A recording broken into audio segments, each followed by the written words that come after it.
we are going to discuss.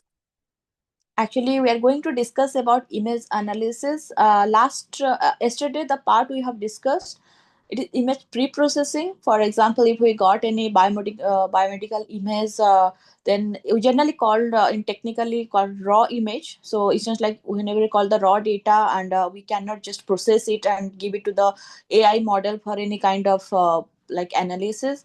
Uh, Before that, we need to do some pre-processing. That part yesterday we have already finished. So from today we have two sections, and then next week also I have three sessions.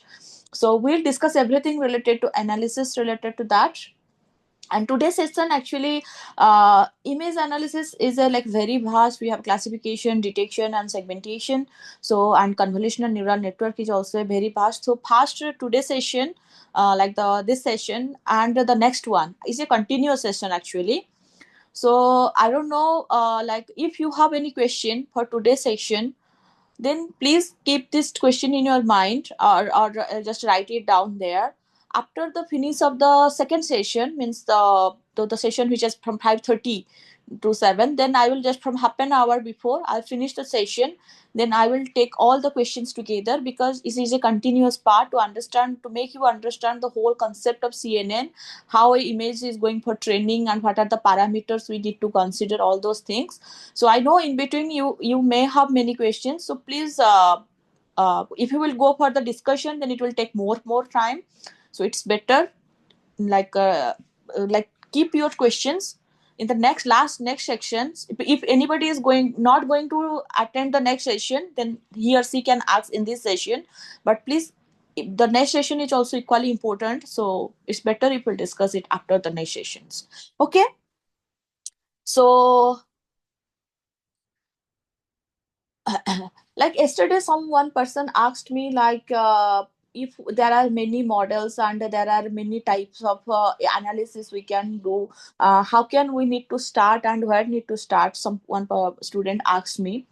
So whatever task we have consider for the biomedical applications, for, mainly whatever the doctor always tell us, we find it like we can classify it into four types.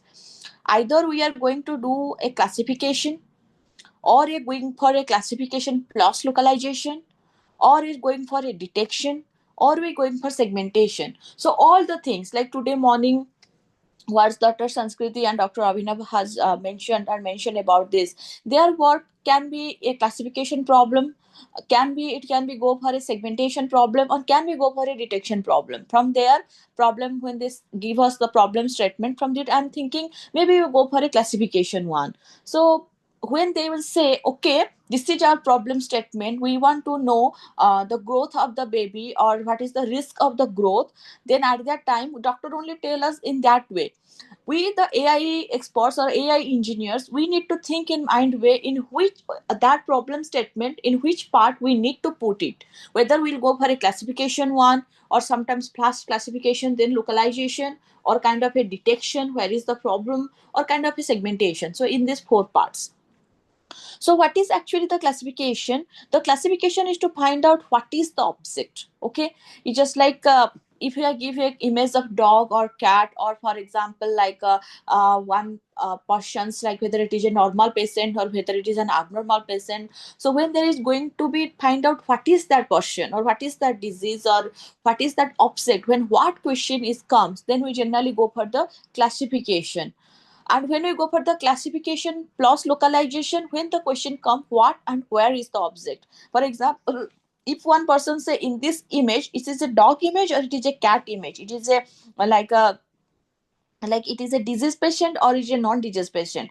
And if I say, okay, this is a disease patient, we classify it. And sometimes the doctor wants to know, okay, you tell us it is a disease patient, can you tell where is the disease, or where is the abnormality, where is the polyp, or where is the stroke region, or where is the tumor? So that kind we sometimes go for classification plus localization. Then we go for also detection also, what and where. But generally when there are multiple objects are present in one image. For example, if a patient is having multiple cysts, let's say multiple liver cyst or multiple ovarian cyst. In such cases, one image contains many abnormalities. In that case, we go for the detection. So if someone asks me what is the difference between classification plus localization and detection, where if we go for a single object, generally we go for classification plus localization, or directly you can go for detection, there is no issue. But if it is a multiple, then definitely go for a detection. And segmentation come if we know about the shape and size of the object. For example, when there is a stroke already happened, but what, whether there is a real growth or not, or what is the shape of the, like the hematoma, it is a uniform shape or it is like some irregular type of shape. So in that cases, we go for segmenting that tumor region to find out the size, whether the size is, for example, for the cancer patient, if the size is less than generally 2 centimeter in Taiwan, they are not going for any kind of surgical procedures, they just give some kind of medication to that.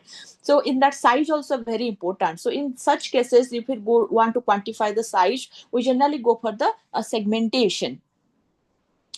Then here, like more medical images I put for the classification one. This is like for the COVID case. Here you can see this is the two lung nodules. Like, why we need AI? Yesterday, one person asked me, if sometimes the whether we go for the doctors, especially the clinicians, they are also experts. When there was no AI before 5 years ago or 10 years ago, doctors are also doing the diagnosis already.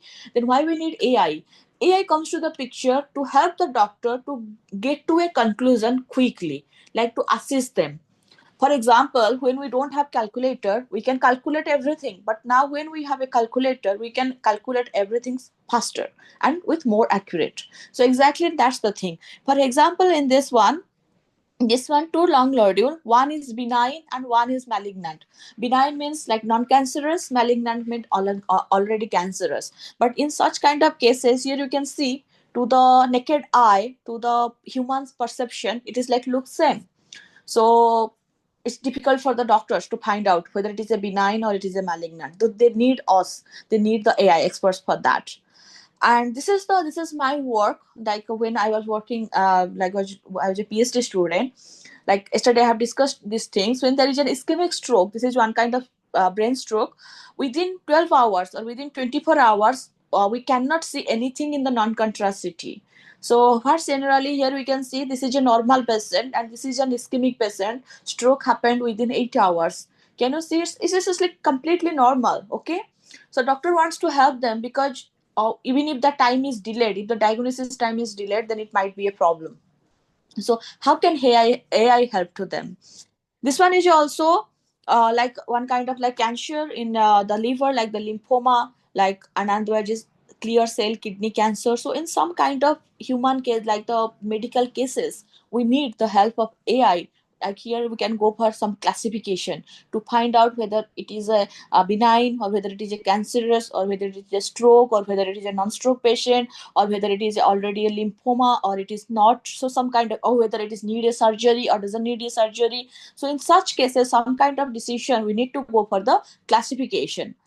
Then this one is just like another example. This one is actually a real example. The in my postdoctoral study, when I took the liver cancer patients, when I find out this patient having the FNH, here we generally called a benign focal nodular hyperplasia, and this one is the SCC malignant. Already the cancer is already there, and here is the hemangioma. It is also benign, but here you can see, although it is cancerous, its size is little smaller. But it is already hemangioma is the size is very big, And FNH, sometimes, actually most of the time, FNH and SCC, they have the similar appearance characteristics or texture characteristics. So sometimes the doctor is like very confusing whether we go for like some kind of benign like treatment or it's already cancerous. So this many, like from the image, it's very difficult to predict. This one, like the classification plus localization, actually this is my second paper where I have done, like after finding that this patient is an ischemic stroke patient, then the doctor wants to know, can you tell us where are the which might be the affected region. So here this is the case, like we find out, okay, this is a stroke patient and this part is the affected region, we show to the doctor. And also we can show like this is like kind of a like first classification. This is an FNH and which part it is. So this is like classification plus localization. And also go for the detection. In detection I said like if in one part if there are multiple objects are there, for example if one side is like we have a go for like the infraction and a normal one is like then relative position, this one is like the absolute area. But if we want to tell the doctor some relative position like yes, the patient is having the stroke but the stroke is happened in this area, it might not exact, it's like a relative position. So in some cases like we apply like two bounding boxes, for one side we saw infract and this side we saw the normal one. And this one is also like if a person is having both kind of cancer, because most of the patients they have like two type of cancer, hemangioma and this one is the like cyst. So to show one bounding box with the hemangioma and another one is cyst, so just like if in one object contains multiple different types of multiple different type of classes, then we go for the detection. But if it is generally single type, then after generally go for classification, we then go for the localization. Then this is like the segmentation work. Segmentation we generally work for to know the shape of the object. For example, we already know like this part of the patient already having the stroke, but how much it is like we generally call it is the infract. So which infract type, like infract means like this is total infraction region. So what part like already damaged, the tissue already damaged, the cell already damaged is irreversible even if you get the treatment. And this is the green color part, it is like although it is affected through the stroke, but we generally call it as the reversible or not yet, like we generally call it as the penumbra. The word is like the clinical word is penumbra. So this part if we'll give the treatment, so some part can be reversible, like so this is through segmentation we can know how much part is already affected and how much still is there. And here we can see through bounding box we can go like a relative position. Okay, here is the like the hemangioma, like here is the tumor, but what is the shape of the tumor, what is the size of the tumor, then we can go for the segmentation. So this is like a differentiation where we can go for classification, detection or segmentation task, considering some of the works that we have already done. But whatever maybe you will do, either you do for classification, detection, or segmentation, one thing you always needed if you go for the deep learning way, this is the feature extractor. Please keep in your mind the word feature extraction. What is the feature extractor? The feature extractor is nothing but a combination of convolutional layers, pooling layers, and some other kind of layers, which is helpful for the feature extraction. If someone asks me, what is exactly the feature? I can tell, yeah, I can give you an example. How can you distinguish this is a cat or this is a dog? There is definitely some features, maybe the from the face, maybe from the eye, maybe from the belly, maybe from the tail, maybe from the leg, maybe from the fur, maybe from the ear. You should have already in your mind like something like these are the features when when in your childhood when you like somebody taught you already this is a dog, this is a cat, already in your mind you have some features which can differentiate a boy or a girl or a cat, dog, or it is a tree or it is a river. So just like that, when we go to classify or when we want to detect something, we need to first the machine needs to learn some features, like if it is a stroke patient or if it is not a not stroke patient or a normal patient, then there should be a pattern, there should be a features in the image that justify like this is a stroke patient, then there should be some pattern which justify no it's not a stroke patient. So that pattern extraction, that feature extraction is very very important. Okay, so that in a CNN model, generally this feature extraction is done by the convolutional layers. Okay. Then whether you if you go for the classification, detection or segmentation, this part is the common. Of course, we need to extract the features first. Then we have a classification here. We have some combination of general fully connected layers and all those parts. Generally, this part we when we attach to that feature extraction, we generally go for the classification. And we have a detection here. When the next week we'll go for the discussion of the detection and segmentation, I will discuss about this part, detection and segmentation, and how we are getting the bounding box. But this part is very much important, the feature extraction part. Today we mostly discuss about the classification in accordance with the feature extraction. Then the next week we'll discuss about detection and segmentation. So please don't forget this week's class, because this one is the prerequisite for the next one. So today we'll discuss about the classification. Actually, there are many classification models till now, because I just put up to 2019, because these are like the evergreen models, or we generally call the state of the art models. So start from the LeNet, because but LeNet it start from the grayscale image only, but from the AlexNet towards it can use for the RGB image.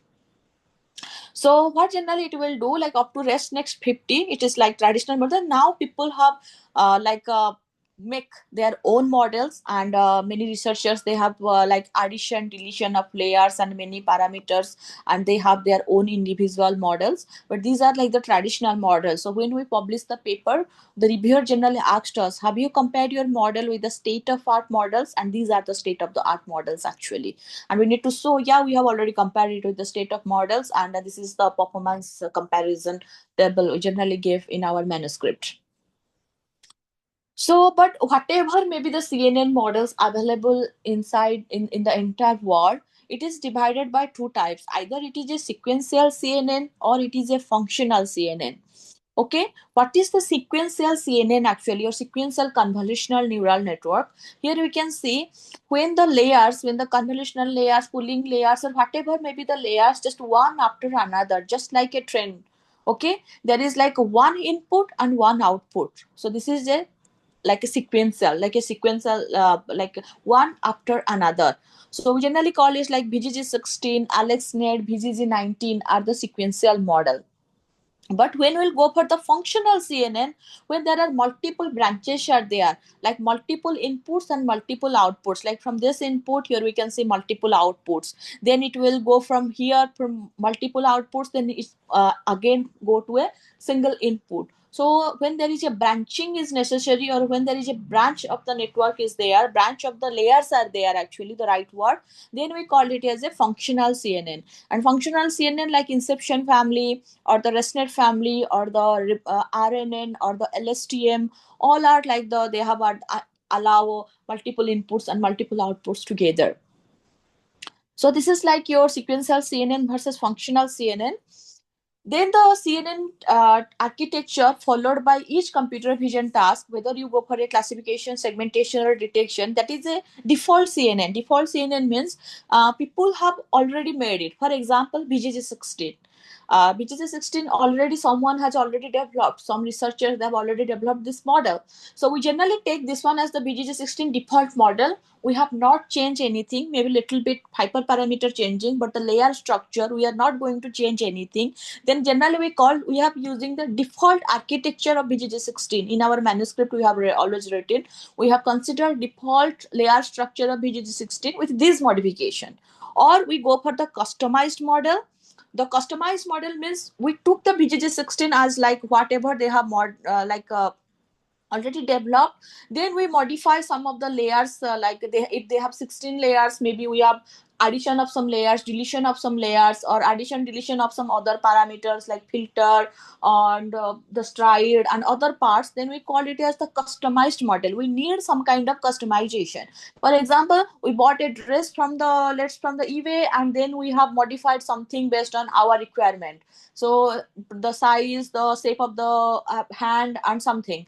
So this is like some kind of customization. So either you follow a default architecture or you go for a customization. Then the concept come as the pre-trained model. What is this pre-trained model? This is our second half, because after today's this session, the second session, I'm going to discuss about this pre-trained model.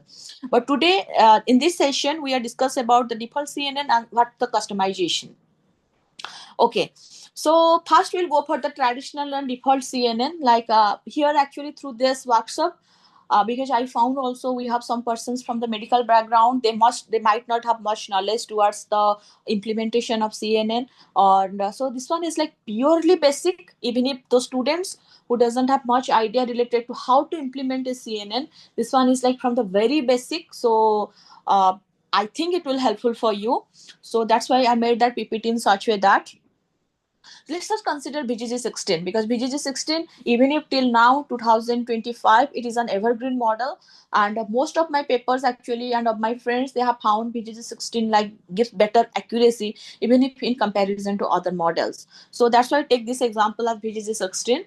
So what is that? BGG16 means the number of convolutional layer is 13, and the number of max pooling layer is 5, and the fully connected layer is 3. What are those layers, we'll discuss.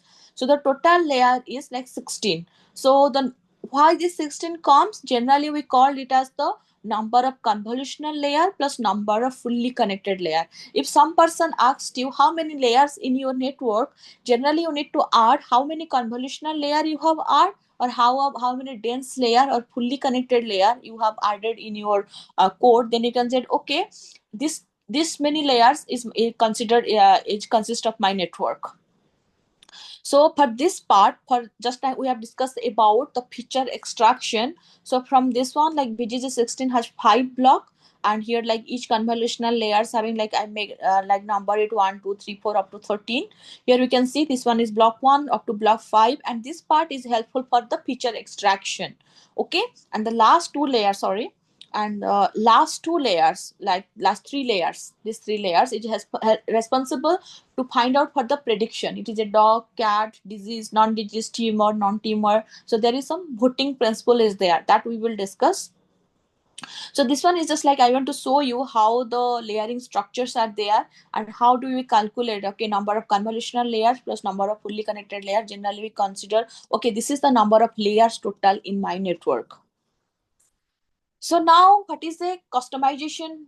Then we go for the customized CNN model. Default is like the default architecture, like what's the authors they have already developed. If the researcher is developed like 16 layers, but if we'll go for the customization, means you will take some that you have already mentioned. You take a CNN default CNN model, then you have modified something.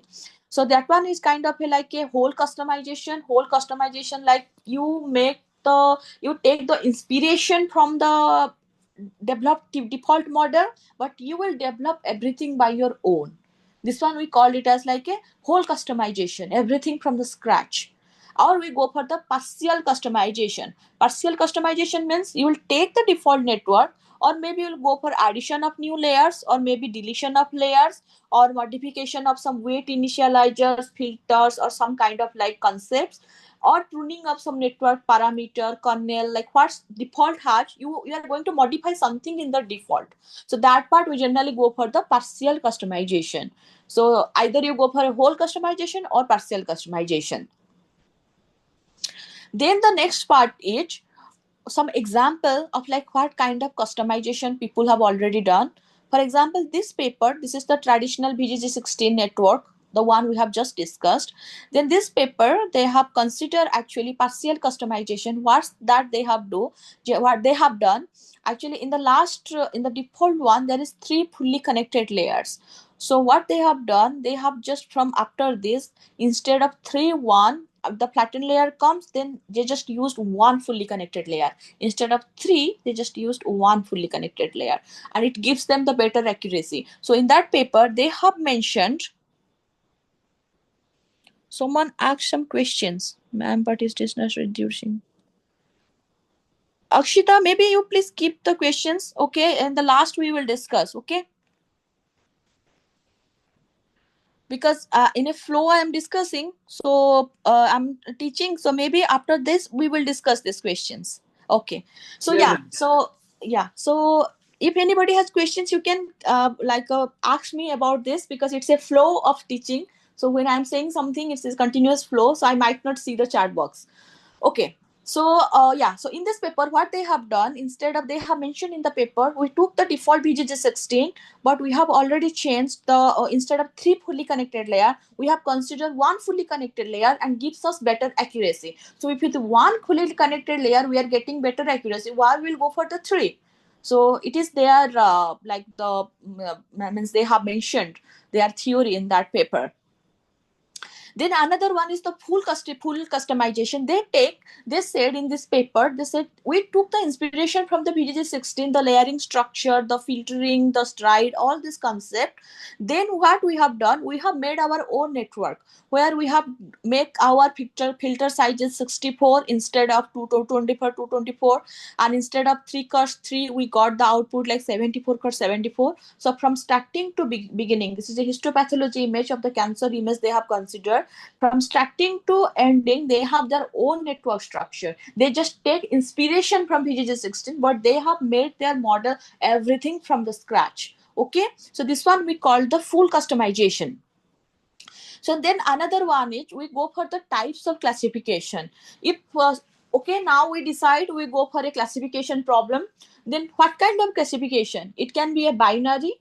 If we'll go for dog, cat, disease, non-disease, normal, or ischemic, or if we'll go for a multi-class. Multi-class means suppose for the liver cancer, the cancer can, if you want to know, okay, that person is having the cancer, but what type of cancer? There are 6 types of liver cancer. So we can call this one is a multi-class classification when there are more than one class.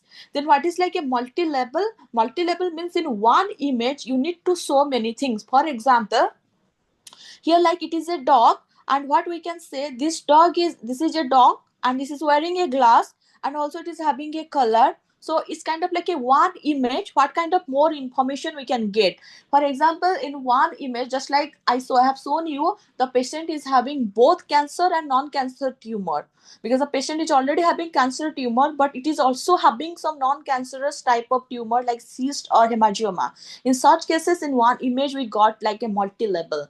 So whether we go for a single, whether our problem statement is go for a binary classification or multi-class classification or multi-level classification, that also we need to think before we going for the experiment. Actually here my whole intention to say, when you take the raw data, when you finish your pre-processing, what you need to do, what you need to think about your model, what you need to think about your data before go for any kind of analysis. So it's kind of like before you use the develop your CNN model, what are the prerequisite you need to think considering the data. Then another one is like a past, you now you find out, okay, I am going for a binary classification, or I am going for a multi-class classification, or I am going for a multi-level classification. Then what could be the input? Now for the CNN one, what could be your input? You can give direct your image. Like after some kind of small pre-processing, the image is ready. The whole image you can directly give to the CNN model. Okay, that is one way, direct image. In some cases also, the direct image might not give you good accuracy, because we also find in some cases the image, for example, for this dog image, when we give this to, for example, I'm saying, when you give this one to the CNN model, you see the background is too much. The grass area or the green background is like very big. Then sometimes it is like overshadow the outcome of the exact ROI. So what we generally do, we have also in some cases after the pre-processing, we also some kind of like a cropping, like the cropped image. Instead of the whole image, we can do the pre-processing and crop the image, and we give the cropped image to the convolutional network to find out the output, whether it is a dog or whether it is a cat.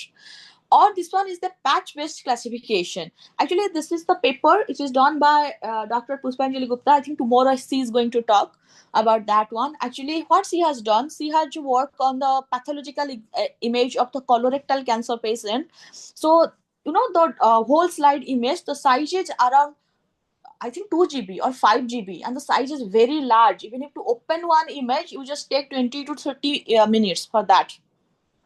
So what she does, she actually consider the WSI image. Then they see generally cropped into, like, so not cropped into, cut into small patches like this. And she use different types of like the pre-trained as well as customized model, and find out it is a normal or abnormal one. Then after the classification, then she did the localization.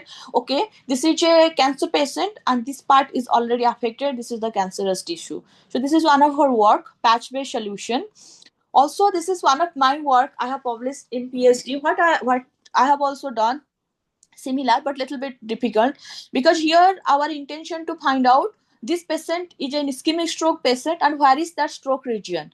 Here you can see the skull part is very big, the brain tissue part, maybe the infraction, we generally call the stroke region, we generally call the infraction, is very small. You see, for this region might overshadow the region of the stroke region. So what we did, first we remove the skull part, because this the in the black color part and the white color part, we remove the skull part.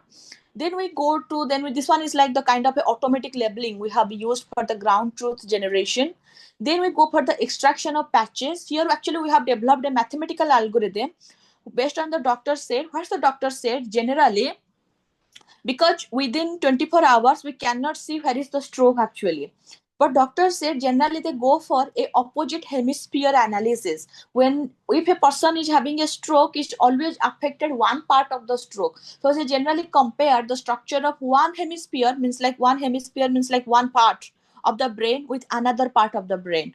So considering this concept, we have developed a mathematical model through we extract the patches, and through develop the some mathematical models, so it compare the pixel by pixel of both the opposite hemisphere. Then we have also our classification model, find out which patch is normal, which patch is abnormal. Then we have a template matching algorithm to find to show us, okay, where is the infraction region. So here also the input is not the direct image, here the input is the patch. Then the next thing is, someone can ask me what could be the patch size. That also very very much important. In my paper, I have considered different patch size. I have, like, after the patch generation, I have made with 24, 24, 64, 64, 130, 100% with different sizes, with different architecture, and with different performance metrics. I find out which one is my best size. So if the reviewer asked us, or if during the also the practical implementation, when we saw this size actually gives us the best size. If someone asks, why you consider 140 plus 140, why not some other size? I said, we have already compared some sizes below that, some sizes above that, but 140 and 1 plus 40 gives us better accuracy or better performance one.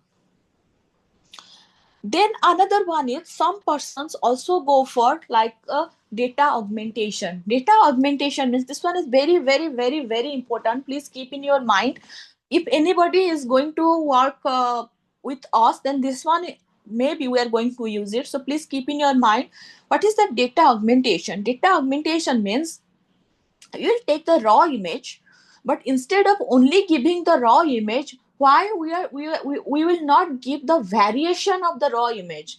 For example, suppose I want to tell you, please, how can you know like I am Sulagna or not? If I will give you only my front face, okay, to know me. So if someone wants to know me, like if I am standing and talking to somebody, how can from my back some person know, okay, I am Sulagna or not? So it should, her mind or his mind should be trained with how I look from the back, how I look from the left, how I look from the right, how I look from the front, how I look from the top, how I look from every direction or every point, how I look in the dark, how I look in the light. So in such cases, we generally call it as the variation of the data.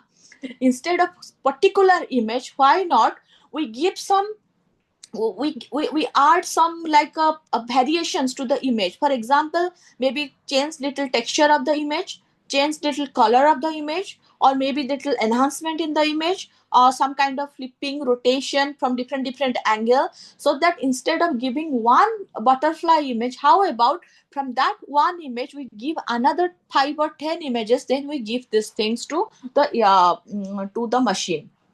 What's the benefit of data augmentation? First benefit, where we use the data augmentation. First, if we don't have so much data. For example, in some of the rare diseases are there where we cannot get much amount of data.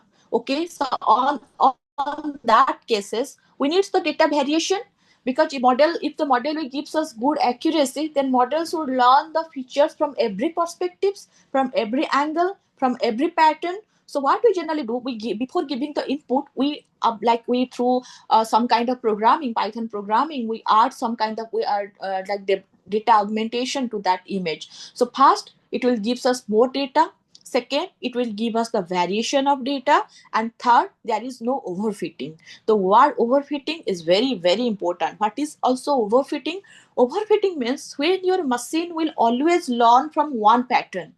if you will give my front image of 500 images to the machine, okay, so when every time you will, in the test one, if you'll give like every time my front side of image, my front face, machine will give you 100% accuracy. It is Sulagna, it is Sulagna, it is Sulagna, it is Sulagna. It's like you are very happy, I have already trained the machine with 500 images and it is giving me good accuracy. How about if you'll give my lateral view face up to the machine, will it learn? No, it will not give you it is Sulagna, because the machine has no idea how I look from in my lateral view. So generally we call it as the data like machine overfitting or data overfitting. Like your training accuracy is very high, but your testing accuracy is not quite good because the machine has only trained with a particular pattern. Generally, is overfitting problem. Okay. So generally we use data augmentation for three purposes: increase the data size, increase the variation of the data, and third thing is to handle the overfitting problem. So this is also one kind of input you have you need to give. Then we go for the heat map. Actually, heat map is very rare in medical images. Some persons actually always heat map is found. I found like for a like a validation purpose, but not always a input. I found in segmentation some people have done. So here I give an example. Like instead of giving the whole images, how about we highlight some of the important part? Suppose in an image there is some stroke region and it is quite visible, so we want to know the growth of that tumor or growth of that hematoma. So instead of giving the whole images, why about we just give some highlighted point of that like images. So generally this part we call it the heat map. Instead of the original image, we generate some kind of like this highlighted features and give to the machine so that we can get better accuracy. So this is like another kind of example, like different input types to the CNN. Now we know what till now we have discussed. We have already discussed what method like what should be our computer vision task. First we need to decide whether classification, detection, segmentation. Then where like if we go for the classification, then it should be a binary, multi-class, or multi-label. Then if it is that, then what could be our input? It should be whole image, or need to crop the image, or should be patch, or should be some other type of thing. So that we need to consider. Now we prepare out the data. Now we go for the model creation. Okay. So if anyone wants to develop the model from the scratch, so what he or she needs to do, follow these 8 steps. First one is the preparation of the data set, which we have already discussed in the previous slides. For example, after you know the data, then we prepare your training set, validation, and testing set. For example, if you go for the training for like cat or dog, and the validation set is cat and dog, and the training testing set is cat or dog, but you will not give any label.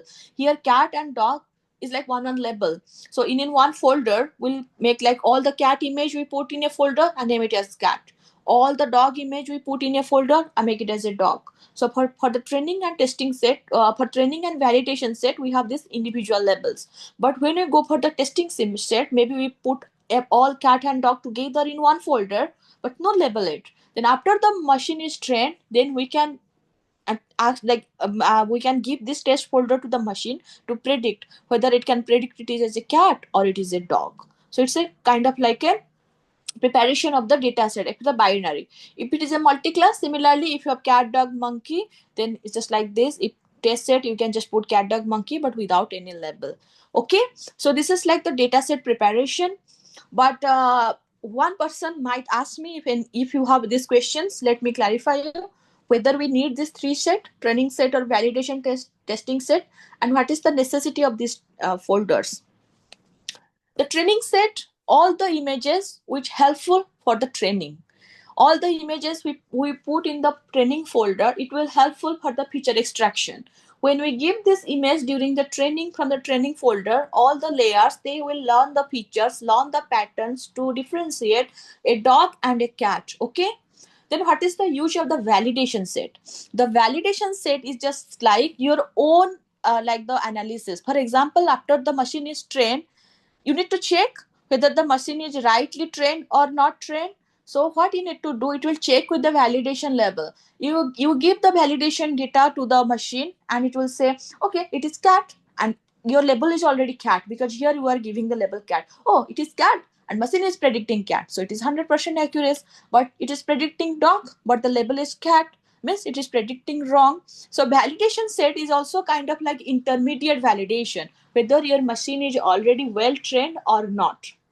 It's just like training set is just like what your teacher is teaching you inside the class. It's kind of a training at that time what you have learned. Then validation set is just like when teacher give you some homework from the book, and you will practice in at your home, like to do some solving the like the homeworks, and you just verify these answers from your class answers or from your book backside. Also some answers are there, you are verifying, okay, I am getting 100 kilometer per hour, whether it is really 100 kilometer per hour or not, you are just verifying. And test set is nothing but your final exam, when that is, you don't have no any questions, you don't have no only answers, you have only can answer what pattern or what things you have already learned. So this one is like your test set. So it's not mandatory like you need to put training, validation or test set. In some cases training set and test set also there. If some person they do less number of data generally, if they don't want to put any validation set, then from the training set they divided the go for a we generally call it as the 5-fold cross validation. They generally don't go for like an individual validation set folder. What they generally do, for example, let's say you have 100 images. First thing, your 80% images they give for training, 10% they put in validation set, 10% they put in testing set. This is one kind of way you can do. Or you can put 80% in your training set, 20% in your testing set, and that 80% in every time, if you go for 5-fold cross validation, then 80% every time one fold is internally validated, and when it gives the accuracy, it's just like that 80%, like every time 16% will go. So in 5 rounds you can completed your 50%. So that one is like another concept, 5-fold cross validation. You no need to mention any validation set explicitly. So this is like your how you maintain your folders. Then you go for import some classes and function. Actually here I am putting the function and the classes based on the TensorFlow one, on the Keras especially. But if you want to go for PyTorch and everything, they have also some kind of predefined function, you can use that, that is no problem. But here my intention is to show before go for the coding you need to import those functions.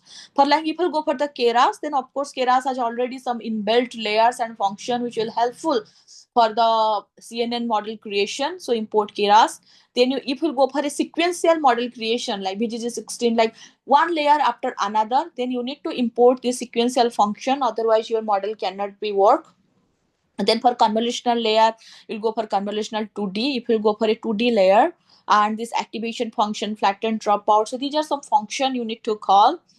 Then if you go for some kind of like a data augmentation, like image data generator is the function, you can ask me, ma'am, the one you have discussed data augmentation before, is it different? I said, yeah. The function is same. It is going to give you a variety of images. One is before giving the input. Means suppose you have one image, before giving the input, you have already generated 5 images from that. This is one way. Another way is, even if with one image, if you give this kind of like a data augmentation methods, if you will use, for example, some kind of rescaling, horizontal flipping or zooming, there are many actually. What it will do, internally the model, when it takes the input, internally it will evaluate the image or consider, or it will extract the feature by modifying your image means modifying your pixels in such way that, so that your model can also train with a variety of images. So we mostly use actually this part, generally the data augmentation inside the layers, so that during the training itself machine can know different variety. So this for this one we use image data generator. Then this is some kind of optimizer, for example stochastic gradient, adam. So this kind of like optimizer, why we need optimizer we will discuss in the later slides. Now we'll go for the creation of the layers. Now we go for the CNN model creation. For the CNN model creation, up first we need to import those the library we have just discussed. Then we go for the creation of layers. So then the creation of layer, if we'll go for a sequential one, then we need to declare the sequential function. Actually, it is like instantiate of the model. Just like if you'll go for an array operation, you need to first declare an empty array. So it's just like after you are before you are going for any kind of layer creation, you need to hold those layers in some variable or some functions. So that's why first is like you will using the sequential function, and these sequential empty layers it is stored in the variable model. Now you will use this model variable to add all the layers or call any type of functions. Now we go for the creation of convolutional layers because it's the convolutional function. So here what will like model.r is the function, and now in this model, the empty sequential model, I'm going to add 1111 layers. So first it's like the convolutional layers I'm going to do, and this is past the filters, and this is the kernel, and this is the stride, padding, and input shape. This one actually very important. But because of very less of time, I cannot explain this much. But how we can describe you, filters is what this is. Let's say my input images, okay, because I said already CNN is helpful for us the feature extraction. So CNN means what, something is there which can helpful for the feature extraction. And when we are giving the input, the image means what, it's the pixel, means from the pixel value or from the pixel how it arranged, from there we need to extract the feature. So who will help us for extraction of features, that is the filters. For example, this is my input image. I have three channel, R, G, and B. So now let's say I have two filters. Okay, I mentioned number of filters is equal to 2. Then each filter consists of 1111 kernel. 111 kernel means here we can see one kernel will operate on R like a window, another window will operate on G, and another window will operate on the B. So it's just like at the same time all these three window will just operate on this RGB. And what's that kernel contains? The kernel contains some pixel values, or not the pixel value, generally called the weight values. For example, if my kernel size here I put 11 cross 11, in this cases the kernel size is 2 cross 2. So the value like 2317. Now when I put this filter in the entire one, I got a feature map. This one is actually the machine is trained. What is the feature map means? This is the feature it is extracted about this cat.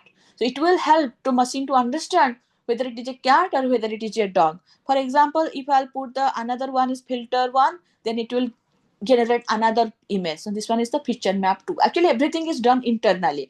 This is one the theory behind the CNN exactly. Here you can ask me like what is the how many filters we can consider. Okay, that one is a like a very big research issue now. That's why many people now I have now many have like already many papers. For example, for BGG16 they have used around 512 or 256 filters. So now considering BGG16 as the base, people have already do some feature filter pruning and they get very good output. I have one paper to that, but I cannot show you now because not yet published, so it is in the communication stage. In that paper what I have done, I have considered like why we will use number of filters, that I have reduced some of the filters and the feature maps which is unnecessary, and how can we get the good accuracy. But for now, for you I can say how many number of filters and everything you needed, you need to go for an hit and trial or experimental procedure. And what should be the size, all those part. And what is the stride is nothing but, because this one is one weight value and this one is the pixel. When it will move over that, there is a multiplication operation. Let's say there is a value 2 3 4 5, then this 2 is multiplied by this 2, then this 3 multiplied by this 3, then this 4 multiplied by this 1, then this 7 is multiplied, let's say this 7. So it's just like a matrix multiplication operation with. So whenever the stride like the window, let me go to this one, this pen, let's say this stride first move here, like this one first move here. Then if I'll put stride 4 cross 4 means it will like forget first, second, third, and fourth column. Then it will start from here. Then again it will like 1 2 3 4 column. It will forget. Then it will start from here. So it's just like how your kernels will move over your image to give you the features. It is just like uh, if someone is scanning us, okay, suppose I am the while they are detecting whether this is a thief or not, how they are doing when they are doing the face matching. So they are taking the thief face and they have already the computer faded face, so they have scanning the this image entire face with what the thief face is like, then they compare, oh, this is the real thief or not. So it's just like this, because how they find this is a real thief, when they are scanning the entire image, they are doing some picture study, okay, this is the nose, this is the eye, this is the mouth, this is the mustache, then they compare it with this. So exactly same like this, to find out the features, these filters is slide over the entire images, and these filters is nothing but a set of kernels, and that set of kernels is nothing but consisting of some numerical value, we call it as the weight. Okay, so this part we generally give. Then the next important part here is the padding, because we discussed about the number of filters, like here is 96, here I gave 2, and kernel size like here is 11 plus 11, here we can see 2 cross 2, and stride is nothing but your window will move after how many columns or how many rows, is just like this. Then what is this padding? Actually important, padding valid. So the padding is nothing but a CNN keeps the important details or prevents problems at the edges and controls the output size. Forget about the English. I will make you understand from here. Let's say about this is my input image, okay, and this is the pixel. What happened because of this stride? What happened if the stride maybe sometimes comes here, okay? Here the stride, here. Let's say my stride is 3 cross 3, okay? Come here. Sorry, my kernel size is, let's say, 3 cross 3. So it will come here, it will come here, but here there is no value, okay, for the image pixel finished here, there is no pixel value. So what the model will do, if it is doesn't find any kind of image information from here, then it will totally ignore the features from here, okay. So in these cases, what we lost, we got the loss of the feature information. Okay, but if we'll add the padding, generally we call as the valid padding, or if there is no padding, we generally call it as the same. But if it is padding as there, for example, if we'll make padding is equal to 1, then it will add one row and one column in all direction. So now when the machine comes here, then it can easily take this information. So now no more information loss. So in such cases, then you can ask me, how can we decide like how many number of layers we need to add? Actually, there is the mathematically there is a formula, f minus 1, if your filter size is even, filter size means your kernel size is even, like 2 cross 2, then it's like 2 minus 1, you need to add one filter. If your filter size is odd, let's say 3 cross 3, then 3 minus 1 by 2. So 3 minus 1 by like 0.5, so 3 minus 0.5 is just like 2.5. So it's just like 2 or 3, it's up to you, you can decide. It's like mathematically it is happening, but where you just give the padding and valid, and these mathematical things is already inside the code, you don't need to do anything. You, the code based on your input size, it can adjust the padding, but you need to make whether it is needed a padding or not.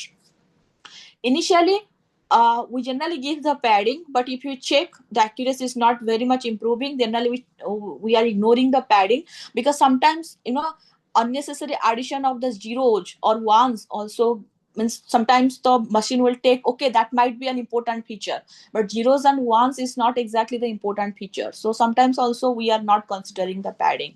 That also one experiment way. But this is the way in the convolutional layer, what could be the parameters we should taken care of. So this one, and this is the input size. Here I put 227 plus 227 because it's the default size of AlexNet, but based on your coding, yeah, and based on your requirement, you can also change the input shape. Next, this thing is the kernel, like these values, the weights I have discussed, like these weights, this kernel value, how it is decided. There should be 2, 3, 1, 7, how it is decided. Actually, there is already some value, like already people have developed many mathematical equations for that. the kernel you can consider like the random normal class, or maybe random uniform class, or maybe zero class, or maybe glorot uniform. Actually in the keras, if you will not mention any kind of initializers, then it will take the glorot uniform class for generation of those numbers. For example, here I put the your filters kernel size, and for the kernel initializer, here I put initializers like random uniform. I mean in value from 0 to 1, then it will give me the value of the kernel within this range. This is one example. If you don't want to use the default, you can also use the random uniform also. One of my friends claims actually this random uniform gives better accuracy if actually she didn't take the default one, glorot uniform. So if your model also doesn't give you better accuracy, you can go for also this kernel check. Okay, don't go for the default one. Now, for example, this kernel weight initializers, if I consider one image, and then when I try to generate like different kernel values of this one, here you can see each of the type of different initializers gives us different values. So it also a research. Many people are also researching on that, which is the best, which kernel initializers will use. Still a research issue actually. Many theoretical research is going on, but till it's like a debate actually currently is going on. Some people said no, random uniform is good. Some parties said no, HE uniform is good. So it's like kind of like you can say everybody's saying they are best. Still, it is a research issue. Nobody can say which one gives you the best. So now we'll go for to find out the relationship between input neurons. I have already discussed like this part. We have already like each neuron will like each filter with the kernel, it will slide over the entire image and it will give up the feature maps. Now, what exactly that feature map? That feature map visualization. Now we will see. First, let's consider these two convolutional layer of the BJJ16 model I have considered. So here the BJJ16, the input layer default is 224 cross 224 cross 3. And this is the filter size. Actually, it is the default one. The filter size means the kernel size is 3 cross 3. The number of filter is 64. Padding is equal to 1. Stride is equal to 1. Padding 1 means valid. Okay. And because we cannot write programmatically, it is valid. So it's like for the, sorry, not programmatically, mathematically we cannot write it padding valid. So we give like padding is equal to 1. So output feature map is 224 cross 224 cross 64. There is a formula actually in this one. How do we calculate 224 cross 224 cross 64? Then this output feature map now input to this layer. So now our input feature map size is 224 cross 224 cross 64. Now with this many number of, we got the output feature like 224 cross 224 cross 64. So after this two convolutional layer, what is how our feature map looks like? Actually, I printed this through the code. Then you can see this bird image. Now you can see after the first layer, it is like this. You can see 64.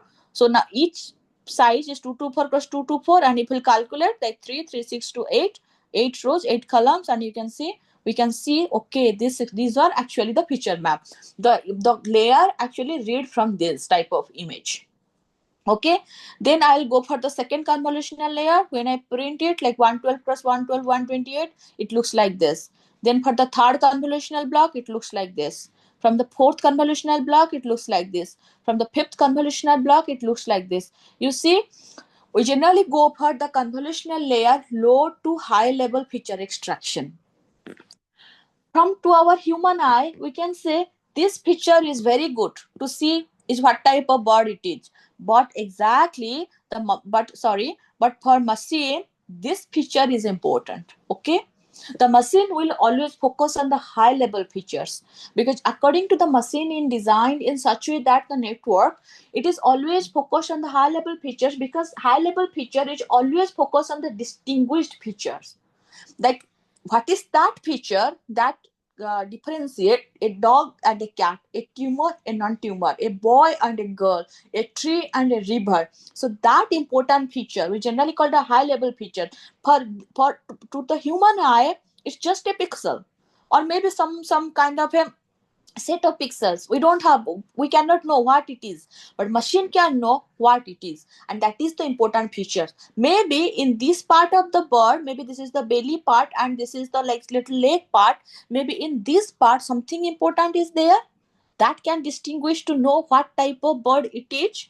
So that we called as low to high level picture extraction. So these convolutional blocks or convolutional layers, why there are many? Because the more is the number of convolutional layer, higher is the feature extraction. Then some person asked me, how many layers we should take? You said more is the convolutional layers, better is the feature extraction. I said, yeah, that also a very important question. How many layers we need to take? Still a research issue. BGC 16, take 13 convolutional layers. If some person said we don't need 13, with 10 layers our model can give better accuracy. Fine, no need to take 16. Okay, it's just like number of, although the number of convolutional layers gives you the better accuracy, it might be based on your data with 10 number of features you have already get the high level feature or distinguished features that machine can already classify, like helpful for the classification, is a dog or a cat.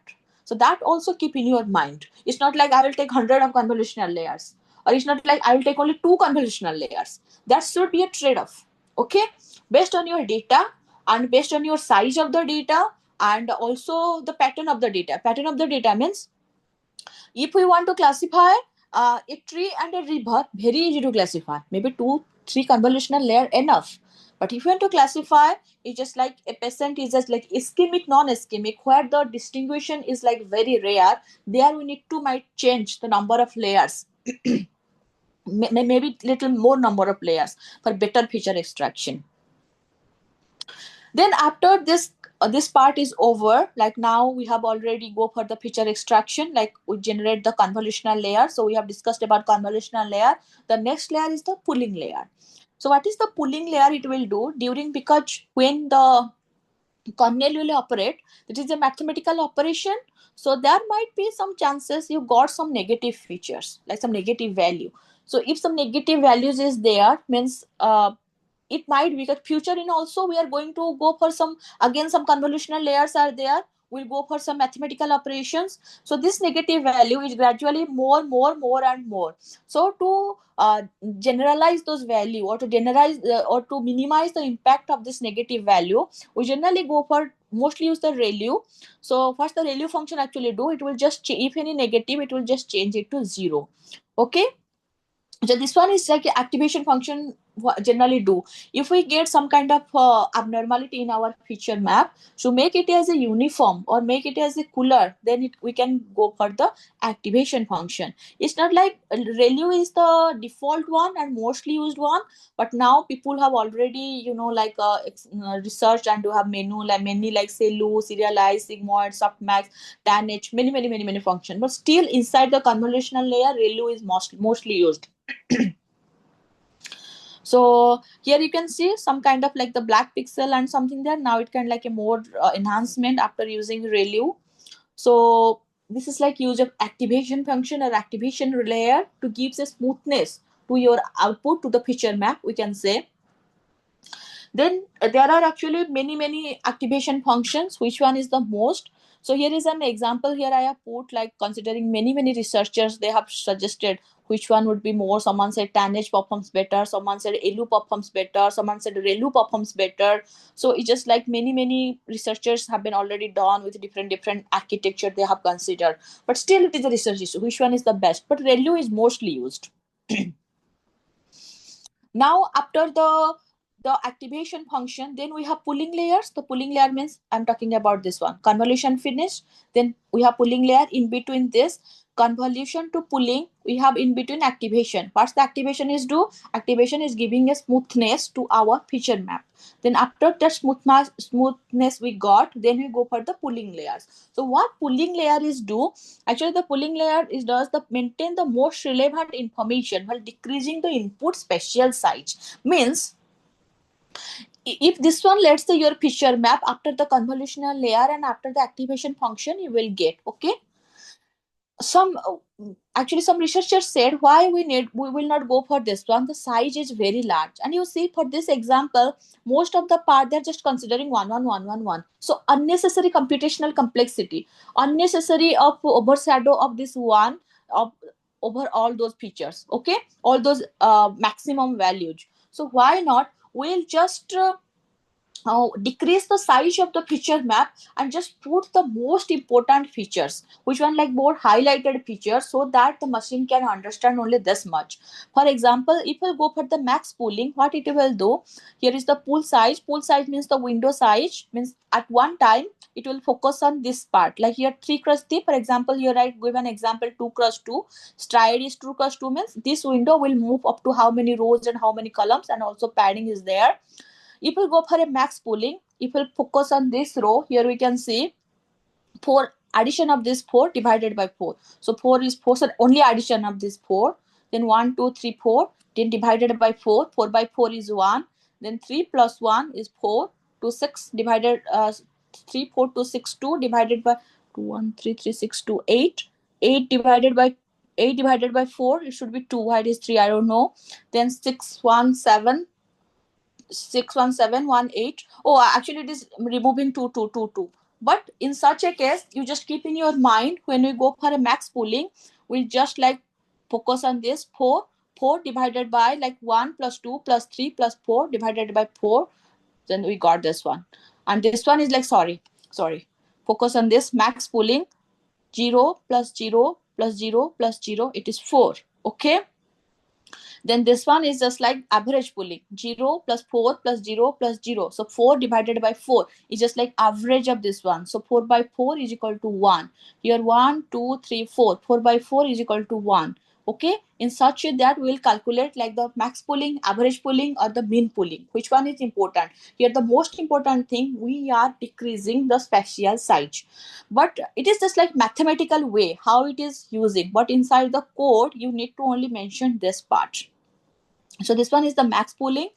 Then the thing is like, now we have go for the convolutional layer and the pooling layer. Then just now I have discussed how many layers we require, whether we need to maintain all the layers or some of the layers we can minimize, like increase or decrease. Do we really need this many layers? That also a research issue. This is one of the best paper. I said it is published in PAMI. The journal is very high cited journal, high ranking journal also. I think its impact factor is 25. This paper, what it has done, it is go for a go for the output.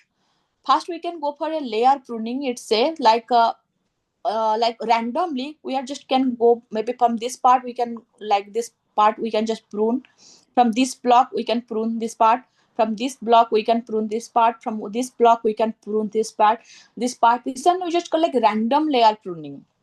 The disadvantages is doesn't guarantee the improved of accuracy, because we don't know, we just randomly prune some layers. Okay, so this one is not workable. Then this paper, what it told us, it said early exit concept. What is the early exit concept exactly? Like in not wait for the last fully connected layer. After every convolutional block or after every convolutional layer, let's add one fully connected layer and store the output. Okay, and we will see when the output is there is no improvement or there is a decrease in the accuracy, then we can say okay, after this our accuracy is not good. Okay, then this much is our layer, means layer 2 is the optimal. Up to that we will add how many number of layers, it doesn't make any sense. It has no impact in our accuracy. So they have introducing the concept early exit. Actually here actually they have used a reinforcement learning concept. So what they have done, like every layer they got the accuracy, and there is a P and the Q. P is just like evaluate the image, Q will decide whether to continue or not continue.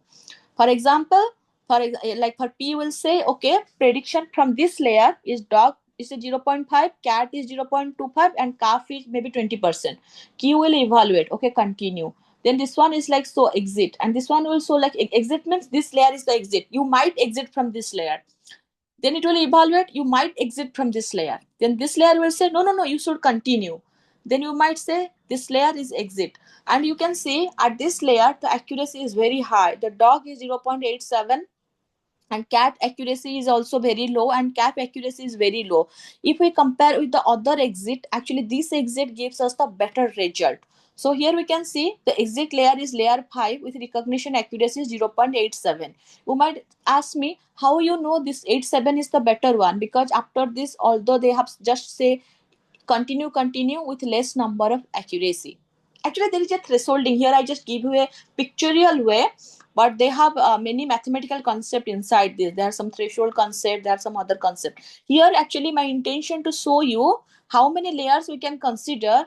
It's just like we can go for some kind of like a learning approach, or we can some mathematical approach, like every layer or everything we can evaluate something, then based on certain parameters we can decide whether this layer is our optimal layers, or we can go for some other layers. So this is also one kind of research issue. It's just not like always in the images or in the biomedical images we always go for always the disease. Some people also consider this type of image and do mathematical analysis. That also, if some person wants to do, they can continue to do that also. So now our creation of layers already finished. Okay, like creation layers up to feature extractor. We have convolutional layer and pooling layer already finished. Now we go for this flattened layer. Up to this feature extraction part, this part we have already discussed. Like convolutional block, max pooling and all those we have already discussed. Now we'll go for this fully connected layer. However, before go to the fully connected layer, there is a concept called the flattened layer. What is the use of flattened layer? Actually, when we got the picture map, every like the based on the number of picture map, we have got, let's say our last layer, the number of picture filters we are given 512 and the size is 7 plus 7. Then we got 512 number of pictures, like one matrix is 7 plus 7 size, and like this we got 1 2 3 dot up to 512. Now this is very large number of values. So instead of a 2D way or 3D way, how I will not save all the features like in 1D array. So what flattened layers will do, it will just store all the image, all the pixel values just in a 1D way for better feature understanding. So that's the use of the flattened layer.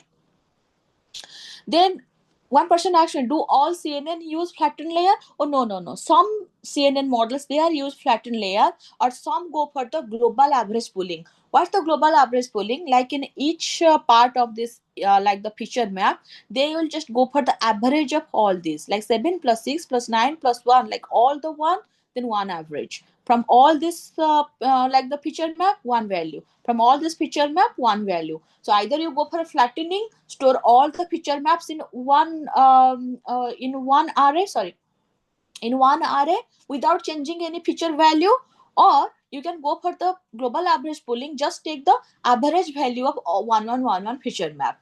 So that also you can use. Then after the flattened or the global average pooling, next come the fully connected layer, or we generally call the dense layer. Actually, in the dense layer or fully connected layer, the function is dense, and here is the 4096. This is mentioned by the BGG16 and the AlexNet, the number of neurons actually. What is the use of neurons? After the feature is extracted, somebody should there who will decide about that features, whether it is like a dog feature or whether it is a cat feature.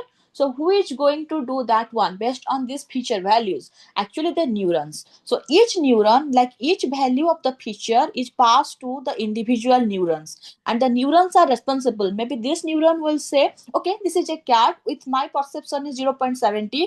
You say, no, this is a picture of dog, my perception is 0.65. And all the learning from these neurons, they will pass the next layer of respective neurons. Then these neurons, from them they will pass to the last neurons. Finally there is an operation, because if there will last layer, either we go for the sigmoid function or the softmax function, it will take the average or the combination of all the neurons, then finally predict based on the accuracy whether it is a dog or whether it is a cat or whether it is a car or whether it is a motorbike. So this is the job of the neurons actually, to classify or to predict what type of object it is, and how many number of dense layer. It can be based on your requirement. You can also research is how many number of dense layer you need to do. Then another most important part is coming. It is like the dropout thing. Okay, now we finish the prediction, now we finish the classification. Now we discuss about convolutional layers, we discuss about pooling layers, we discuss about the activation function, we discuss about the flatten, we discuss about the dense layer. In between this, another concept comes, that is the dropout. The dropout actually, either you can use in between the number of, like in between the convolutional layers, or are the dense layer also. Most of the people there use the dense layer. What is that dropout? The dropout is nothing but at the dense layer, because every neuron is just attaching to other neuron, and their information is passed to the other neurons. What happen actually, sometimes some neurons are the influential neurons, we can say. It's just like and that influential neuron overshadow or is just like downgrade, we can say the impact of the other neurons. It's just like in a class there must be some, like, powerful students. It's just maybe they are powerful in terms of intelligence, or maybe powerful in terms of power. They can just say, okay, whatever they say, we need to follow this one, even if they are wrong or right, but we need to follow these things. So if those students will take out from the class, then the class kind of like a uniform one. So that's the thing. It's like maybe the model kind of like a overfitting, or maybe like hearing that neurons much better, it will like the impact of those neurons values much higher.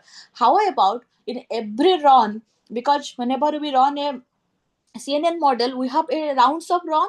So however, in every rounds, we'll randomly drop some of the neurons. And so that the model can be go for a generalized. There is no biased one. So that's why you go for a dropout. Maybe dropout 0.4 or something. If you go for the dropout of 0.4 at every epoch, I generally say epoch, what is that epoch we will discuss. Like in every run, we can say like individual number of, some percentage of neurons, 40% neurons we will drop out. This one is the neurons drop, or we can go for the drop connect also. Like each neuron is connected to that, but at every go we can also certain type of connectivity also we can drop. That one is we go for a drop connect. This one actually first one actually developed by the drop rate, like dropout of the neuron. This is most popular, but this researchers L1 et al. In this paper, they have actually go for a drop connect instead of why we'll go for the neuron drop. Why not the connection drop for sometimes? Then another researchers go for, if we want to apply the dropout concept inside the convolutional layer or in between the convolutional layer, we can go for like also the max pooling concept. Like the dropout, why not just drop past the max pooling one will give us the 6? Why not the dropout one will just go for the higher value, will just go for drop, then just 1 and 3, and out of this we'll consider the 3. It's just like what the max pooling will do, always took the maximum value. Okay, if you like always take the maximum value out of the edge. So here like 1653, which one is the maximum, let our model will decide. Maybe at one time first we'll drop the whole maximum one, so 6 and 5 will drop, then out of this two, which one is the maximum, then this one. So this is also one of the, like, Professor Gu also, he has this one like towards dropout training from convolutional neural networks. Neural networks actually is a very good prestige journals, and his concept actually published here in 2015. This one is like the max pooling one, like every time it will go, it will drop some neurons. Then another one, researchers, they go for the spatial dropout, J. Thompson. So what they will say, they go for the Bernoulli distribution. Like every time, why go for some kind of pixel dropout or the max dropout? Why not we'll just go for the channel dropout or the number of, we have the filter dropout. Like for this one, we have RGB. Why not every time we'll drop one channel? He proposed that. Then another one is like the spatial dropout. Let's say the output feature map is 224 cross 64. Why not we randomly drop some features? So that maybe some features are not really important. So that with, even if with out of this 64, let's say we drop 10 features, 10 feature maps, maybe 54 feature map is enough. So that the model complexity and also the computational complexity and the time complexity will also be reduced. So this is also one kind of concept. Or some persons they go for the, like this researchers T. Devries and GW Taylor, they go for the cutout. Cutout means they said, well, sometimes the machine is overfitting by considering some machine thought like it is an important feature. For example, to distinguish a cat and dog, the face is most important. Okay, the author said, why not we'll give some unimportant features. So if somebody can recognize the unimportant features nicely, then of course it will recognize the face, the important features. For example, if I am Sulagna, no need to consider my face. If from my body, from my color, or from some point or some way, if somebody can without my face can tell me I am Sulagna, then what's the necessity of face? Because face is the most important thing. Yeah, that we all know.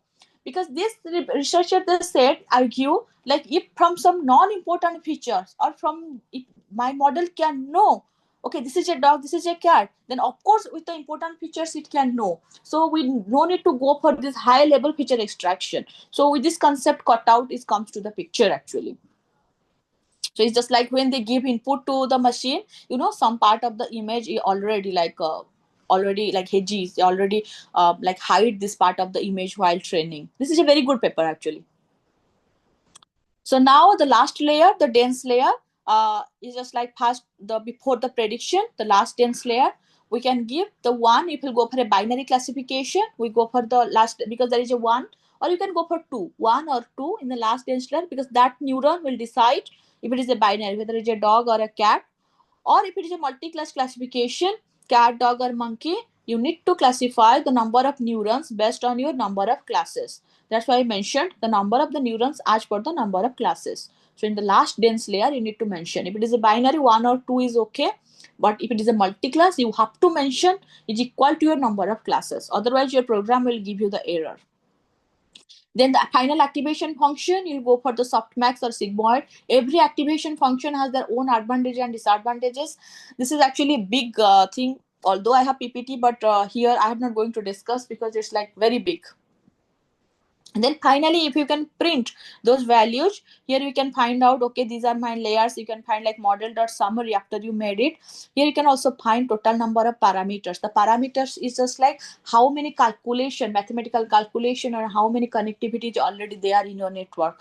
Actually, this is a very big issue, total number of parameters. Now, if more number of parameters is there, model is more complex. Now, people also doing the research to reduce the number of parameters. Okay. So this is some kind of default one. I have given you one example of customized CNN model. What I have done, I have considered the BGG16, and in between that, I have added some batch normalization layer from the before the flattened layer. The batch normalization layer is nothing but to normalize your inputs, because when I use the ischemic and non-ischemic, it's some kind of like a similar one, like a the features are almost similar, very even if for the machine is very difficult to distinguish. So I give some normalized for the when your pixel values are not very differentiate, to keep to know the machine, to train the machine better, we add some batch normalization in between.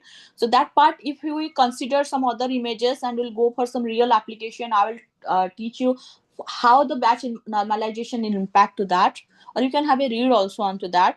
Then the dropout rate, because in the default BGG16 there was no dropout, but I have added here 40% dropout rate, and also another batch line normalization layer, and also I have changed another dropout after the layers, and also inside the neurons I have changed it like 500 to 50, and from the default one is softmax, but I have changed it to sigmoid.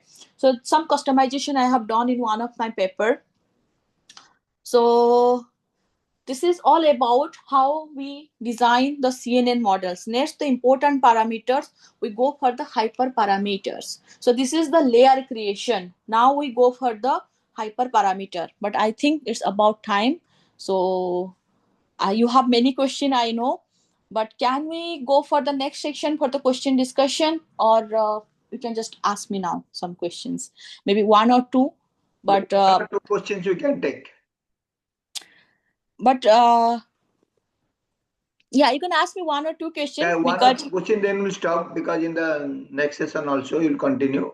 Yeah, because from here I'll continue the next. Yes, Sahili. Yes.